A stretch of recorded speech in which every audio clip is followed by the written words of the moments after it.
All right, let's do this. Hi, everyone. Welcome to the webinar. My name is Haley Friedman, and I'm the head of marketing at Improvato. And Improvato is a tool that helps marketers aggregate all their data into one place. And I'm going to be your host today. So what we're going to do is we're going to be learning about the 7 new steps to pay-per-click domination. And there's no doubt that the marketing landscape is changing. I think we all know that. And it's definitely true for PPC as well. So luckily we have our guest here today to share some new strategies to make sure that we're staying on top of all the latest trends and we're adapting to them by updating our PPC strategies in 2020 and beyond, and even just tomorrow. So our expert on the topic today is Lance Loveday, and he's the founder and CEO of Closed Loops. And Lance has been a leader in digital advertising for 20 years, and he helps high growth companies realize massive profit through online advertising on Google AdWords and Facebook and programmatic display and lots of other channels. So Closed Loop has worked with numerous high growth brands. They've managed over $500 million in digital ad spend for their clients. And Lance is also a mentor for 500 startups. He's a 3-time founder, and he was able to bootstrap Closed Loops to over 5 million in ARR. So thanks for coming, Lance. I know I'm excited to learn from you. Thanks for having me, Haley. Really excited to be here. Yeah. So before we get started, I just want to share what Lance is going to teach us today. So we're going to learn how to increase your lead or sales volume from paid channels by at least 30% in the next 60 days. He's going to share what should be our realistic expectations for display campaigns. And I know I'm personally really curious about what he's going to say there. Tips and tricks used by major high growth brands, how to hold your advertising team or agency accountable, and how to break through the data clutter to identify the right metrics to measure. So before we dive in, I'd like to tell you a little bit more about what we do here at Improvato, because I think it's really relevant here as you're updating your PPC strategy. Because Improvato automatically brings all your PPC reporting into one dashboard in real time. That way you can be looking at data from AdWords, Facebook, Snapchat, Pinterest, you name it, all in one chart side by side. And as you can see in this picture, those are just a few examples, but we actually integrate with over 180 marketing platforms, which makes it really easy to spot red flags and make optimizations, as well as deliver instant performance reports across all of your different marketing channels. So, the reason that Improvato even exists, as you know, as a marketer, is we have this giant headache on our plate, which is that there's more and more marketing platforms every year, which is cool because we have all these new ways to reach people, but it's a challenge because our data lives in all these different platforms. And with data all over the place, it can take, over 20 hours every week to aggregate this data and to build reports, right? So for example, at my last job, I used to spend over 20 hours a week, literally 3 days of my 5-day work week, putting together reports for my CMO and for my CEO. And we had weekly marketing meetings, and I was in charge for making sure that they knew what was going on in the marketing team and how our campaigns were performing. In order to do that, I had to pull data from Facebook and AdWords and LinkedIn, and I also had to pull data from Salesforce to show how sales were doing. And it was quite a nightmare to do every single week. And now that I have Improvato, it's completely automated. So it can literally, take 3 days of work off your plate every week. And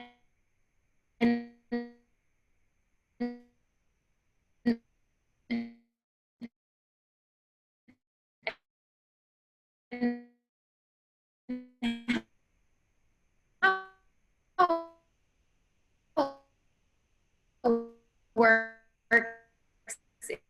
is you're with analytics, different data, and so you get on the Improv dashboard, but you could just send all this data to your table in Looker or Tableau or Excel even, or Google spreadsheets, or if you have a data warehouse, it can send data right there. So it's all instant. And like I said, what's really cool about it is just being able to view data side by side across all these different channels. So you can instantly see, without spending hours putting reports together, you know, how much did I spend in Twitter last week or Bing last week? And what is the click-through rate and how many conversions did we get? And you can see each channel right next to each other, side by side, any day, anytime. And like I said, you can just send data exactly where you want to see it. Send it to Tableau, Looker, Google Sheets, wherever you work with your data, we can send it there. And that's pretty much how Imprivado works. And if you want to learn more about that, you can visit imprivado.io. But I'm really excited. Lance, let's jump in. Let's learn some new PPC strategies for this year. Right on. I'm ready. Thank you again for the opportunity, Haley, and thank you to the whole team at Imprivado. You've been great partners, and really excited to work with you and to be able to co-present with you. Before I dive in, I want to de-stress everybody a little bit, hopefully proactively here, because I've presented some of these visualizations that we generate in the past, and people have been scrambling to like figure out how to generate them for themselves. And it was one of the questions we got after we would present this is how do we create this stuff for ourselves? And so we finally built a tool that allows you to generate a lot of these data visualizations for yourself. We call it just our campaign health check. And so you don't have to worry about writing a lot of this stuff down or figuring out how to recreate this. You can generate a lot of the visualizations I'm about to show you just with this tool we created at healthcheck.closedloop.com. Take down that URL and you'll be good to go. So no stress. You can just hopefully follow along, and hopefully we can have a little fun presenting some original content in original ways here. Put this presentation together and refreshed it in the last few weeks to think about how advertisers are going to be most successful in 2020, because it drives me nuts to see advertisers leave money on the table, and the world really has shifted, as we'll talk about recently, and there's a lot of money being left on the table, and wasted ad spend is like a physical pain to me. I hate seeing it. So to the extent that I can help you not waste money and get the most out of your ad spend, that is my mission with this presentation, and really with all the work that we do. So I'm hopeful that we're able to pass along at least some tips that are relevant to you that you can apply to pull some of that money off the table for yourselves and hopefully gain a competitive advantage. So that's the goal of the webinar, and that's what's underlying these 7 steps that I put together. So let's dive in. Step 1. Well, let's start big picture here. Make sure that we're thinking about things in the right way, because things really have changed around, and we need to update our thinking if we're going to take advantage of these new opportunities. To do that, I want to do a little myth busting. The first myth is that advertising has matured to the point where these ad marketplaces, these dynamic auction exchanges, are efficient markets. And the reality is that they're not. They're wildly inefficient. And I'll show some evidence of that coming up. And that's actually a good thing for us, because it creates an opportunity for outperformance. The second myth is that, hey, we should think incrementally in terms of our growth goals from these channels, and we should aim for 5, 10, 15% growth. And I think that that's really one of the worst things you can do, because if you're thinking about that as your goal, then you'll end up settling, and you might miss the opportunity for a 50, 100, 200% increase that might be out there if you are willing and able to think big enough to go after it. So we want to move from an incremental mindset to more of an exponential mindset. And the marketplace, fortunately, is inefficient enough that quite often those opportunities still exist. The next one, it can be somewhat controversial, especially in larger corporate environments, but we got to stop viewing advertising as a cost center and start thinking of it more as a profit center, and hopefully spend up to the point of diminishing returns. That's really how to think about these channels in our view. And this one might be a little controversial. Historically, advertising has been more strategy and creative driven. And those things are still wildly important, but more and more, as there are more moving parts associated with these campaigns, more levers, more data, we're seeing that execution wins. You can have a great strategy and great creative, but if you can't execute your campaigns, you're still not going to succeed. So the importance of execution has just come up, and I think is going to continue to increase as we move forward. And then lastly, I love this one. It's easy to convince yourself that, okay is good enough, and that, average is okay for us, right? But the reality is that in this market, average is actually losing. And I'll show you why that is coming up here. If you look at individual advertisers and where they land on this kind of spectrum between trading off ROI and lead or sales volume, things had gotten kind of mature up till a few years ago, and people were trading off their spot here. But now we're seeing this phenomenon kind of repeat itself the way it happened in the early 2000s, where there were a handful of leaders in every vertical, and they were killing it in terms of volume and ROI. And then there's everyone else, and there's a wide gap between them. And so that's why I say average is losing. If you're average in this world, average is somewhere down here. And so relative to your potential, you are definitely losing if you're settling for average. So you want to be obviously in the top right up there. Question is, what changed? And honestly, just about everything changed. But if you think about back to like 2005 and that era, paid search was all you needed. Keywords pretty much, were king, right? Social wasn't even a thing, and where it was just for personal. And the data and levers available to you were pretty straightforward and linear. And if you knew what you were doing, you could make money hand over fist. It was a great time to be in digital. But now things have changed dramatically, right? Paid social is a standard, even for B2B. The targeting options have exploded. Mobile traffic finally surpassed desktop. We had the year of mobile, I think, a couple years back, and that's in a rearview mirror now. Online ad spend is now larger than TV ad spend, which is tremendously gratifying to me, having been in digital this long. The data volume and complexity are way up. There's these new AI and machine learning based tools, which we'll talk about, and then obviously the MarTech stack and complexity of managing that has just gotten a lot harder. So everything has changed almost. It's just a completely different world. But we're seeing people structure and manage campaigns with the mindset from 2005, 2010, maybe even 2012, and that's a recipe for disaster, honestly. And it's time to reapproach how we think about being successful with these campaigns.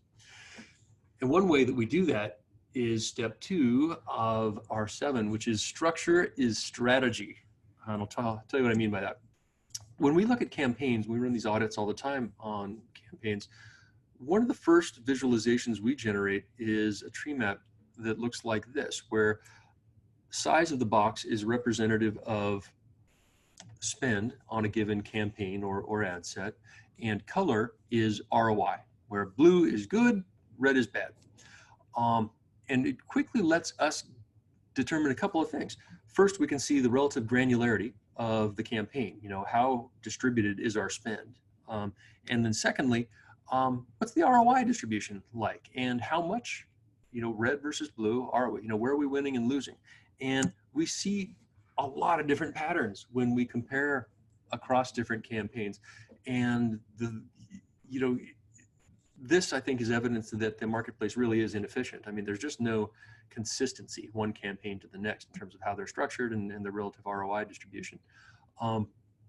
But if we assess these individually, it can be a signal or an indicator of what we might do to address things. Even if we know nothing else about these campaigns, if we look at these visualizations, we can look at something like this and say, you know what, this is probably just a light pruning opportunity. There's too many red boxes to really oversimplify. If we can cut some of those out or reduce spend on those, leave more budget to run on some of our winners, we can probably improve ROI. But overall, the structure is pretty sound, and we're just gonna prune some of our losers, let some more dollars fall to our winners, call it good. Something like this, we go, whoa, okay, there's a lot of red. We're overweighted here on low ROI campaigns. So that's more of a heavy prune opportunity, possibly a restructure if we need to uncover some new opportunity. Something like this, we look at and go, well, you know what, this is a light restructure because we need more granularity. There's too much budget on the left side here falling to too few campaigns. So we need to break those up, increase granularity a little bit, and be a little more precise about how we're targeting our dollars and hopefully increasing our relevance and quality score in that process.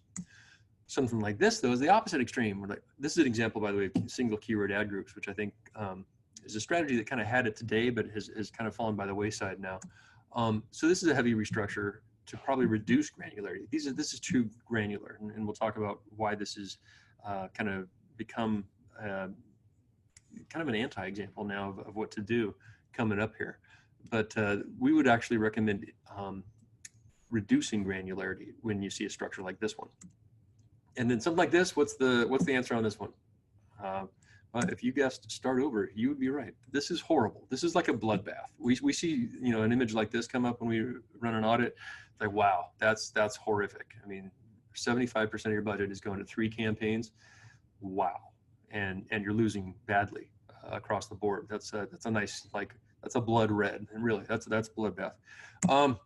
But something like this, we'd look at it and go, you know what? Way more blue than red, pretty good granularity. That's a pretty good structure to start with. We don't see that a lot, quite honestly, but you know, we gotta call it out when we see it. I mean, this is pretty freaking good. So this is what we would aspire to, something like this level of granularity, this rough weighting of positive ROI to negative ROI campaigns. Because the reality is, you know, you've got to have a portfolio approach, right? You're not going to have a positive ROI in every single campaign across the board. You know, you might have your CEO's favorite keywords in this campaign over here, you know, and other places where it makes sense to accept a lower ROI, right? So that we think is indicative of a campaign that is pretty well set up. And just to make it real for you that you can change this picture, we pulled an example of an audit we'd run before working with the client and then after. And you can see it's a pretty dramatic shift in terms of both the granularity and the ROI distribution. And I point that out not to beat our own chest and talk about how awesome we are. It's just to make real for you again that it is possible to change this. Hey, Lance. It's something you've got control with. Yeah. We have one question about can you remind us what the boxes represent? Oh, sorry. Yeah. It's campaign or ad set. You can take it down even to the level of ad group if you want to. But usually we start at the campaign level. Cool. Within an AdWords campaign. So we're basically looking at like using these boxes to evaluate whether a company has an AdWords account that is running efficiently or not. Correct. Yes. Yeah. Cool. Thank you. Yeah, that's a good clarification. I should have made that clearer from the start. Yeah. So we're looking. So it's indicative of the structure of the campaign. You know, where are your dollars going by campaign, and what is the ROI distribution by campaign? And you can look at this in a spreadsheet form, and you can get a lot of insights out of it. But we just find it so much more compelling to kind of take this bigger picture view and look at it in this visualization form. And then in the tools that we use, we can actually drill down deeper into each of these. But this big picture view by itself, we actually find really, really valuable. And this is one of those visualizations that you can generate with the health check tool if you want to run that. But we can look at it at different levels of granularity too. Once we get beyond campaign and ad group, we want to take that same thought process and take it all the way down to the keyword level and say, well, wait a minute, are there individual keywords where we're winning, but we're not maxing out? And so in this visualization, what we're showing is keywords, and on the left side here, we're showing the exact match impression share by keyword, and then the color of the graph, and that's the length of the graph here by keyword, and then the color again is the ROI, where red is bad and blue is good. So what we're looking for are short blue bars, and the short bar is low impression share. Blue means good ROI. So where do we have room to run, where we're winning? And so we've highlighted those in yellow here, where we've got short blue bars. We've got room to run and a positive ROI. And the action you would take at that point is to say, well, gosh, let's max out our winners before letting budget fall to our lower performing keywords in this case. So we can take it all the way down to the keyword level, and that requires making some structural changes often to enable that to happen, but well worth doing. You can significantly improve your ROI just by doing that. Lance, is there a link for this health check tool? How do we use it? Yeah, sorry, it's healthcheck.closedloop.com. Cool. Healthcheck.closedloop.com. And another lever you can look at is geographic performance. This one doesn't get a lot of attention because the data volumes can be kind of ludicrous, honestly. But if you can aggregate it and pull it together, you can get visualizations like this one, where again, the size of the bubble overlaid on the map here is indicative of spend in that geography, and color is ROI, where blue is good, red is bad. And in this example, we'd say, oh, hey, look at that. We're really bleeding. We got a lot of red in markets in the Midwest here. Why is that? Well, it may take us some time to figure that out and understand it. But in the meantime, for God's sakes, let's put a negative bid modifier on all of the campaigns in this geography and let more budget fall to geos where we're winning and squeeze more ROI out of the campaigns. Again, we see different patterns for different types of campaigns. It varies one campaign to the next, as you would expect. But it's a really underutilized lever in most campaigns. So we recommend people look at that as well. And again, as I said, the low-hanging fruit here is just to apply geo-specific bid modifiers in areas where you're clearly winning or losing, and you can boost your ROI immediately. Again, one of our favorite underutilized levers. Awesome. Another way that we can look at things, though, is by match type. If you aggregate your match type performance, and this is specific to search, we often see patterns like this, where exact match gets the best ROI, or the lowest cost per lead in this case, right? But we're spending the most on broad match and accepting a worse performance there. Where there's opportunity, though, is if your exact match impression share is low, say south of 80%, you can reallocate more spend from broad to those exact match and again, improve your ROI immediately. So if you can change how that picture looks, then you can improve, again, ROI pretty simply. And that's what we try to get to, is a target allocation over time of about 60 to 80% on exact match. And then by way of a case study, just to show you what it looks like, on a before-after basis, we did this for a client where we took them, from spending less than 20% of their budget on exec to, approaching 50% of their budget. And yeah, we got some diminishing returns, but overall our blended cost per lead was down nicely just by making that change on a match type basis too. And the idea for all of these is, as I've said, it's to max out your winners before letting budget fall to your losers. And that seems straightforward. It seems like everyone would be doing this, but we just don't see it happening consistently when we run these audits. And I think part of it is because it requires making some structural changes to enable you to allocate your budget and laser target it in the way that we want to. So for that reason, I say structure, is actually pretty sexy, because that's what unlocks the potential for you to allocate your budget. It's all about campaign structure. So that's step two, all about structure. Step three, I love this one too. Audiences, audience targeting in 2020, I think of are kind of like keywords in 2004. If you really knew what you were doing in 2004 with search advertising, you could make a lot of money. And I feel like the same is true right now with audience targeting. It's just this amazing targeting capability that's hiding in plain sight. Everyone's talking about it. Very few people are actually doing it. It's shocking to me. But here's kind of how it works. Obviously, the ad platforms, the ad networks have gotten smarter over time about profiling their users. And we've got a lot of, kind of basic, call it one-dimensional demographic information about people.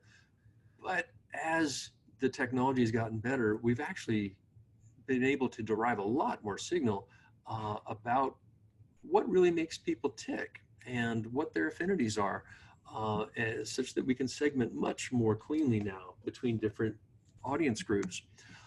And if we think about our sales funnel, what's exciting to me is that, we've had this vision of having a full funnel advertising approach for quite some time. And these new forms of audience targeting actually line up beautifully with the sales funnel. Here's what I mean. So, we can do demographic targeting just at the highest level, for awareness. We can use, affinity targeting and custom interests for consideration, in-market audiences for evaluation, and then, our typical bottom funnel stuff for similar audiences and remarketing for purchase and repeat business, hopefully. It's amazing, when we stack these up, how well they align with the purchase funnel. And now we can spend our budget so much more strategically and not have to settle for so much of our audience being unknown to us at the start. We can actually, start, way further up the curve in terms of targeting ads to people who are more likely to be a better fit for us, regardless of what stage they're at in the sales funnel. Let me make it real for you. Here's how you set this stuff up, because it's actually really cool, really low risk, really easy. You set up your remarketing audiences, and this is in Google. You set up your remarketing audiences. You can create these new custom intent and affinity audiences, and you can just say, I'm going to create a new audience. I'm going to give it a name, and I'm going to base that audience off of keywords that people have used in the past and or URLs that they've visited. And Google will create a custom audience for you based off of those inputs, based off of their past keyword usage or the websites or type of websites that they've visited. So you have tremendous power now to identify the types of audiences that you want to target. And the cool part is, once you enable that, you can actually ask Google to put those into observation mode, they call it, where you're not even spending money on it now. You're just letting data roll in so that you can measure how those audiences perform. So Google also has some pre-built audiences, these in-market and affinity audiences that you can opt into. And then here's what I'm talking about. You put them in observation mode, and now you're pulling data in on all of these different audience types. You're not spending money differently at this point. You're just pulling in intelligence and data on how they perform. And sure enough, you start to see some performance gaps between these different audiences on a cost per conversion basis over here. And you can start to get pretty smart about how you could apply bid modifiers to these and start reweighting how your budget gets allocated based on how different audiences perform. And so, I've highlighted the audiences in yellow here where the cost per lead is below $100 for this client. And if we apply a positive bid modifier for this, was an audit we ran. Again, we're just going to spend our budget so much more intelligently and boost our ROI. So audiences, I think, just huge, huge potential. And it's layered on top of your existing search campaigns. So it's like this turbo booster on your keyword campaigns and other campaigns. And it can open up new inventory pools for you you may not have been tapping into before. It's tremendously powerful. And you can use it for display and other forms of targeting now as well. So relative to audience targeting, I said you could layer it on top of search, but the reality is you can layer a lot of these different types of advertising on top of each other. And that we're finding is really how we should be thinking about targeting ads moving forward. It's not as siloed as it used to be. This is search, this is social, and so on. We really want to be more nuanced than that and start building our own profiles. And what we're seeing is that often the most valuable traffic comes in the intersections between these different forms of targeting. And if we can identify those and start to really refine our economics in those niches where we find them, then we can expand out into the adjacent opportunity space. And sometimes that adjacent space is even bigger than that initial vein that we uncovered. And that's how we rationalize how we can improve both volume and ROI at the same time. That's what it looks like when you do it right, at least conceptually. It's really powerful. Tip number 2, those audiences that you create in Google actually have a unique ID that you can append to that URL parameter. And if you pass that through and capture it in your site and pass it through to your CRM system, then you can do long-term lookbacks by audience to see how different audiences perform on a deeper funnel basis for you, and be really smart about how you optimize your bids and your budget from that point on. So that's definitely a pro tip for anyone who wants to leverage audience targeting to its max. And then number 3, if you happen to be using Marketo, Marketo now has these great integrations with the ad platforms where you can dynamically update your CRM lists straight out of Marketo. It's super powerful. It's not quite as turnkey as we would like just yet, but tremendously powerful to not have to manually update your email lists for targeting all the time. Definitely recommend enabling that for those of you using Marketo out there. I'm going to keep rolling. Haley, if you see some questions come in that you want to interrupt me with, feel free. And so I wanted to share a case study on audience targeting with you as well. We pulled this for one of our clients we thought would be a good example. And sure enough, it lined up almost perfectly with how we approach things from that full funnel perspective I was talking about, in terms of how these different audience targeting methods perform. At the highest level, we've got, this affinity audience, that's the highest cost per lead. And at the lowest, it's people who have already, visited or converted on our website, right? That's the low hanging fruit. And then, our remarketing and other forms of remarketing. So this is how we think about audience targeting now. And we're starting to move more and more campaigns to this structure and this type of tracking method as well, because it's so powerful. And just to give you a sense for the numbers on it, when we applied audience targeting to this one campaign, we lowered cost per lead by 30%, but the overall impact on traffic quality was more dramatic. Our conversion rate from that traffic more than doubled. So this client's thrilled. I mean, they're getting way more volume of leads and just a higher quality of traffic. And that's coming through in terms of quality of lead as well. And Salesforce is changing their opinion on the lead quality from this source. And so it's actually creating a really positive cycle for them. So really excited about audience targeting. So that's number 3. Number 4, understand your data gap. Let's get geeky on data. We need to appreciate that the explosion in data is something that most of us really have not caught up with. We can't handle a lot of the data that's available to us, and we're kind of drinking through the fire hose there. And for most organizations, the reality is that they've got a ton of data that is coming in from these ad campaigns, obviously, and then they've got their business critical data that's housed in their CRM or their finance or ERP systems out there, and they're not typically connected. And so we've got to figure out how to connect it, especially if we're going to leverage these new AI tools that are available to us. We've got to figure out how to do it.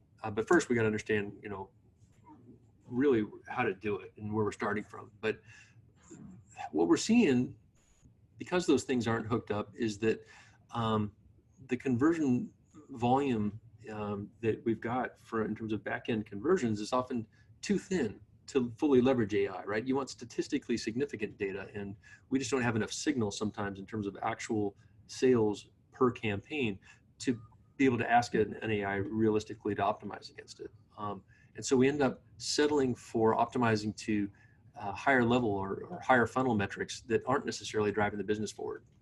And that can be good for the ad platforms, but it's not necessarily good for your business. So let me show you kind of how this works. The kind of things we want to know and that we all kind of have on our wish list are things, like I've listed here. These are the types of insights you'd really like to know so that you can apply it across all of your advertising efforts. I'd love to know that, for example, the people who actually saw this video have close rates that are 3 times higher than the average. Holy cow. All right, well, we need to make sure that people are seeing this video, right? I mean, or that leads from, these particular campaigns have far greater overlap with our target customers on our ABM list. Well, damn, okay, why don't I overweight spend on those campaigns, right? If you knew that, it would cause you to change how you allocate your budget and manage these campaigns. The reality is we're largely blind to these types of things now. But to make it work, we need to stitch the data together from kind of our front end ad campaigns to our back end CRM and sales and finance metrics. What we run into though is sometimes people saying, look, it's too hard. We're never going to integrate all this stuff.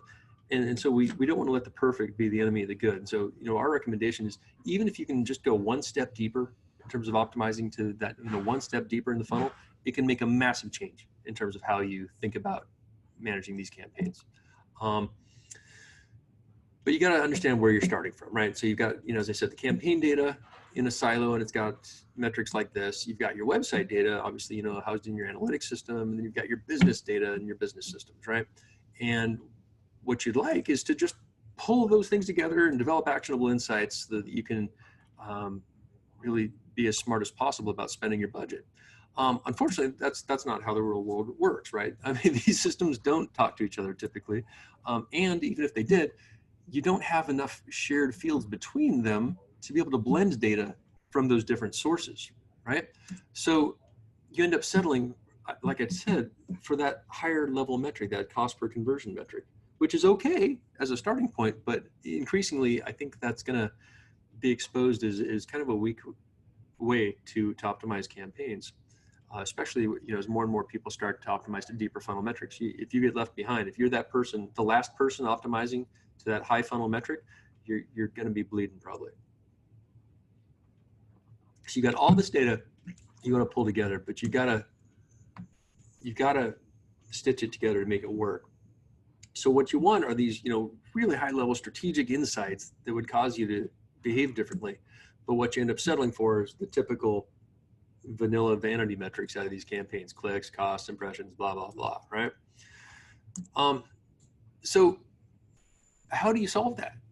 Well, I think first step is to kind of be real with yourself about where you're starting from. What are your data systems? What data are you currently capturing? What can you correlate across these systems, across the funnel? And genuinely answer that question for yourself. Are you generating those deep insights, or are you settling for what are essentially vanity metrics? So that's step one. To give you a sense for how some campaigns think about this, or some advertisers think about it when they really get it stitched together right. This is a screenshot from a dashboard from one of our clients, where we're looking at their lead funnel from leads from paid campaigns. And, we're starting, the top of the funnel is, the actual leads coming in, responses, MQLs, all the way through to closed won. We've got it broken out by region. And then, we can see what the trends are for different stages of the funnel over time as well. And we can change the dates, and we've got different filters that we're not showing you over here. But this is what it looks like. But what's not on here? Clicks, impressions, all of those things, cost per click. Because the client understands that those things are levers, right? Those are levers that we pull as the people managing the campaigns. But what they care about is the sales funnel. And so long as we're keeping that full and we're hitting our ratios in terms of, CAC to LTV, then we're good. So this is, I think, what a more advanced advertiser really looks at, cares about, but you got to stitch together the data streams in order to enable this. So, but that's the end goal. So that's step 4. Step 5, how do you put that together? Let's talk about that. So you've got all this data in these different systems. We talked about that. Well, first you got to get them talking to each other and flow the data from one system to the next. And then you've got to start pulling it all into one place. And that's where I think a tool like Improvato can be invaluable. It can be that one tool that lets you pull data from all these different sources. And it's really powerful. And then from that system, that's where you can generate the actionable insights. But you've got to have one system, one warehouse, in order to run those queries that enable you to generate that deeper intelligence. So that's, go ahead. Yeah, no, I was just going to say, yeah. So like in this case, Improvato can pull that data together for you. And then we have our own data warehouse that comes included in the package. So you would have a home for the data as well that you could then funnel to your BI tool or Tableau, or where did you create that dashboard? That was Tableau. Tableau, yeah. So you basically have all the data you needed to funnel into a tool like Tableau to put together a dashboard like that. Exactly. That's it. Yeah. So so we're really excited to see a tool like Improvato out there that is helping to enable a lot of this to happen, and it's unlocked a ton of potential for a lot of our clients. In terms of how you pass data through, this is a little bit geeky, but you append the URLs with dynamic tracking parameters. those parameters are picked up by the landing page of the website in hidden fields and recorded in the CRM. And then we export all that data from the CRM and blend it with the front end data because we've got fields on which to blend it now. And you know, to make it a little more real, if we were to go into Salesforce for a client, you know, we'd be able to pull all those parameters that we inserted directly out of Salesforce associated with those individual customer records, aggregate it together. Obviously, we're stripping PII and everything when we do that. And then we can start to do these long-term lookbacks, segmenting by these different parameters to see what's really working, what isn't. Tremendously powerful. A lot of work and discipline required to get there, but it unlocks so much potential that if you're operating at any sort of scale, well worth doing. And the reason that we do it, and I think this is intuitive to most people, is that cost per lead metric can be really deceptive. You know, if you were evaluating campaigns on a straight cost per lead basis, in this example, you'd say campaign A is the clear winner, lowest cost per lead, right? But if the leads from campaign B perform better over time, well, all of a sudden on a cost per MQL basis, campaign B is the winner, right? And if that performance variance continues further down funnel, well, holy cow, now campaign B is really killing it. And if it continues on even from there, holy mackerel, right? Something we thought was an easy winner with campaign A up front turns out actually to be 5x worse than the leads from campaign B. Where, you know, but we see a lot of advertisers settling for optimizing to cost per lead. And it's, we think it's going to become more and more of a problem over time as more and more people start to figure out how to optimize to these deeper funnel metrics.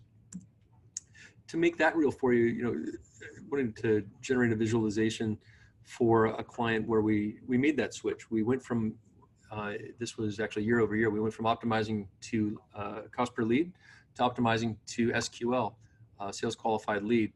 And what the different bands are representative of here is the keyword themes. And what happened really is these leads that we thought were way too expensive before, it turns out once we had visibility into the back end performance of those were the really high performing leads. We're like, oh man, they were expensive, but they were worth it. We should have been maxing those out. And these light blue leads here, where we've been spending a lot of money, turns out they were cheap for a reason. They weren't worth it. We've been overspending pretty dramatically on those. And so we need to cut way back and drop our spend on those. And you can see that pattern repeat itself and how we shifted our spend pretty dramatically by campaigns by optimizing just to that one step deeper in the funnel. Really powerful, really, really big deal. And over time, the client challenged us to actually increase the number of larger company leads. And so we did that over time and increased the lead quality is determined by company size by 50% in about a year's time by stitching the data streams together so that we could optimize on that basis. We figured out which campaigns were driving more large company leads and started weighting our spend more to those campaigns. We drove more large company leads. And that's when the Salesforce got really excited about it, changed their perception of these leads. And we got into this virtuous cycle where we've got now better economics on the front end. Now we've got better close rates, higher average order values on the back end. Over time, that flows in and it increases our cost tolerance. We're allowed to spend more on the front end. We can drive more volume and everybody wins. And that's what it looks like over time. We ramped volume while maintaining the cost per lead, although cost per lead really wasn't as much of a metric for us at that point.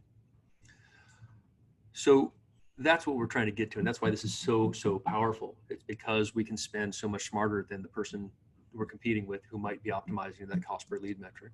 Hey, Lance, I have a question related to that. Actually, Kirk has this question, and he asked it to us in the Q&A. Google's really pushing average CPA for bidding. What do you think of that? And is average CPA best for like e-commerce? Oh boy. Wow. I hate to publicly contradict Google, but I publicly am contradicting Google. We're not seeing that work. Yeah. So I would, you know, as with anything, you know, test but verify, and test with small dollars, you know, so that you can't get hurt too badly. Yeah. but we've been underwhelmed by those results from that thus far. That's helpful. Thank you. For what it's worth, yeah. I'm probably going to get a nasty gram now. Step 6, leverage AI. So I talked about how everybody wants to be able to leverage AI, and let me just drill down on it a little bit more here. We talked in the past about how keyword bidding was pretty simplistic, pretty straightforward. Then we had some additional levers made available to us. We could target by device, time of day, day of week, geography, and we could still manage that ourselves manually, no problem. And we being control freaks, that's what we wanted. We wanted to maintain control of these things. But now we have so many more signals to try to optimize against that that calculus on how best to manage these campaigns has gone completely crazy. And it's not even in the realm of possibility to think about manually optimizing against so many different metrics, many of which we don't even get access to real time from the ad platforms. So we have no choice but to rely on machine learning and AI-based bidding to optimize to these campaigns now. And that's just the reality. And we were kind of drugged kicking and screaming into this world, honestly, because we grew accustomed to being control freaks. But the good news is it actually does work, and I'll share some tips about how to get the most out of it. But first, I do think people need to go through that change in mindset that we had to go through. We wanted to use our human brains to manage everything, control everything, and there's the rise of AI. We viewed it as a threat, and it felt like an either or, right? And I think the reality that most people are coming around to is that it's not that. It's a both and here. How do we leverage the best of both? How do we take this Centaurian approach to AI, which actually turns out is a real thing. A Centaurian AI is this model of leveraging our human brains for what they're good at and the machines for what they're good at. So we want to ride herd on strategy and create the structures that the AIs can optimize against, right? And then we want to use the machines to do what they're good at. But what we're seeing, unfortunately, is that some people are kind of trying to take a shortcut and just check the box with AI and press the button. And when you do that, you end up kind of the wrong kind of centaur, right? You let it drive, and that's not good. And so to make that real for you, we can go back to the structural discussion. And some structures are actually better suited for leveraging AI than others. And if you're looking at these 6, which do you think would be better suited to deploy an AI against versus others? So we argue that the ones on the lower half here are not friendly for AI because the granularity is at extremes, right? It's super chunky or super diced, kind of like salsa. You want a nice medium ground there. And the problem there is that there's the propensity for AI to misinterpret the signals or make decisions based on thin data sometimes, right? So we can structure things in a way that is better for the AI. And also I would note down here, that single keyword ad group example, what an AI would conclude from this, or the risk that they might conclude from this, is that low volume ad groups are bad, right? And that's not the case. They're just low volume, right? But because there's a correlation between size of ad group and ROI here, all the small ones are red, basically. That's a risk that would be the conclusion of the AI, which is not the case, of course. So we need to set some guardrails about so that the AI can have the right kind of information to optimize against. So friendly structures are that medium granularity, a lot of medium-sized boxes, right? And then also enough positive signal for the AI to optimize against. We talked about that thin data problem before, and Google and some of the other platforms talk about how they don't need very much conversion data to optimize against. And God, that just seems crazy dangerous to me. I mean, I just you can't deny the laws of probability and statistical significance. So I do think you want enough positive signal to feed the AI so they can learn. Hey Lance, quick question there. Yeah, About how many campaigns or ad sets should someone have? Like, is there some kind of range for that? well, that's a good question. Um, I don't know that there's a hard and fast absolute number on it, but we look for structures kind of like these. I mean, Does that mean like 3 to 4? Are those biggest boxes campaigns, and then the next smallest like ad sets? Is that how? well, these are all campaigns. They're just campaigns of different size, Okay. right? So you might have three pretty big ones. You might have 5 to 10 medium-sized ones, and then a handful of smaller ones, right? Um, you could get by with that at a lower volume. If you were at significant scale, I'd want to see something closer, maybe to the right-hand side over here, where it's a little more granular. Um, so it's really, I think, a function of spend. I mean, if you're spending $10,000 or $20,000 a month, then you don't want to get too granular, right? You'll drive yourself insane. It's just not worth it. In that case, then maybe the middle level of granularity would make more sense. Hmm. But if you're spending 50, 100, 200,000 a month or more, you owe it to yourself probably to get more granular, more closer to the right side there. Makes sense. Yeah, it's more about, I think, right sizing the level of effort involved, to the level of spend and the scale you're operating at. Yeah.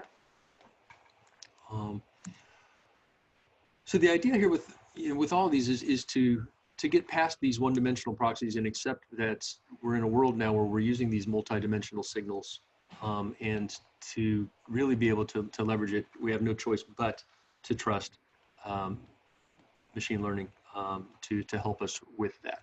Um, the good news is it actually does work. And like I said, we were drugged kicking and screaming into this world, but have been pleasantly surprised more recently, especially with how it works.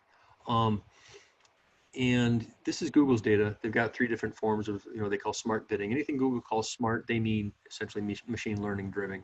And they're doing some of that on the creative side now too. Um, three different types of smart bidding from Google, and they claim these types of increases associated with each. Um, I will tell you, I would not recommend for most people maximize conversions as a setting. It seems to make sense on the surface, but it has backfire potential. We're seeing more success with target CPA and target ROAS. Um, I'm happy to follow up afterwards on some of the details behind that. But by way of a case study, we enabled target CPA for one of our clients earlier this year, and we were really pleased to see that it worked as advertised. And that's a departure from the past. As you know, I think some people who tried these things early on got a little burned by it, but that's the nature of machine learning. The machines learned and they got better over time, and these systems work better now than they did last year. And next year they'll work better than they're working this year. So it does make sense to reapproach it if you haven't tried it recently. In this case, easy win, 26% lower CPA on a test basis, and then that's when we flooded the market and really ramped the budget up once we proved it worked. And that's how you think of, you should think about all of these things.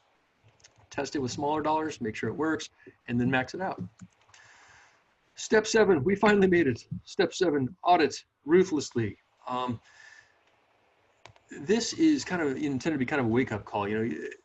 If there is this kind of potential out there, if there are all these new capabilities, how do you make sure that you're actually taking advantage of them in the right way, or consciously deciding not to, but at least doing so in an informed way, right? Step 1 of all that is understanding where you're starting from. If this is the universe of advertisers in any given vertical, where are you? Are you settling for average down here? Are you killing it up here with the leaders? You don't know until you can really get a more objective viewpoint on it. And ask the right questions, many of which we've talked about already in the webinar here. Are you doing all these things that we've already talked about? And in particular, structure your campaigns appropriately for your own purposes and so you can leverage AI. And we do full-blown audits beyond the health check that are more custom for larger advertisers, where we'll look at a lot of different things, generate a lot of custom visualizations, and do some custom query and analysis against it, and generate even more visualizations than we've covered today with some insights. And typically when we run those audits, we see 35 to 100% upside. We try to give you a hard upside estimate when we run those. And we charge 10,000 for those audits, but we'll waive that for larger advertisers spending over 100,000 a month. So that's how we think about audit. But for those who want to just dip their toe in, again, there's that free health check tool. It's healthcheck.closedloop.com. It'll generate some of the visualizations that we've talked about today for you. And those are the 7 steps to PPC domination. Thank you for the time. I really appreciate it. And with that, I'll turn it back over to you, Haley. If you want to follow us, we're at Closed Loop on the Twitter. And if you've got any questions for me, feel free to follow up afterwards. My email is down there. Thanks, Haley. If you want to take it away. Sure. Thank you so much, Lance. I think that was super informative. I'm really inspired by, the dashboards and the insights you're able to pull out of this data and the way you're able to visualize it. I think we can all agree that when you're able to take hundreds and thousands and millions of numbers and visualize it in a way like you did, where you have colors that are indicating performance, where you have, funnels and charts and graphs, I think it really helps humanize the data, and it helps us as marketers present the data to the rest of our team and understand, how can we improve, where can we spend more dollars, how can we improve ROI, and how can we report this out to our team and our investors, and things like that. So coming back kind of to visualizing and getting data together into informative insights with all of our data in all these different places, again, just, when you need to get your data together, you're going to need a tool that can do that, or else you're going to be wasting very, very valuable time and so much of it doing it manually. And so again, if you want to learn more about Improvato and how Improvato can automate that process for you, you can learn more at improvato.io. Schedule a demo, hop on the phone with our team. They'd be happy to kind of dive into your business, learn about all the different tools you're using and how we can help you streamline the data together. So like I said, visit improvato.io to set up a demo. Thank you so much for joining us. Looks like we have maybe like 1 minute. If anyone has any last minute questions and they want to enter it into the chat, feel free. Otherwise, thanks so much for coming and enjoy the rest of your day.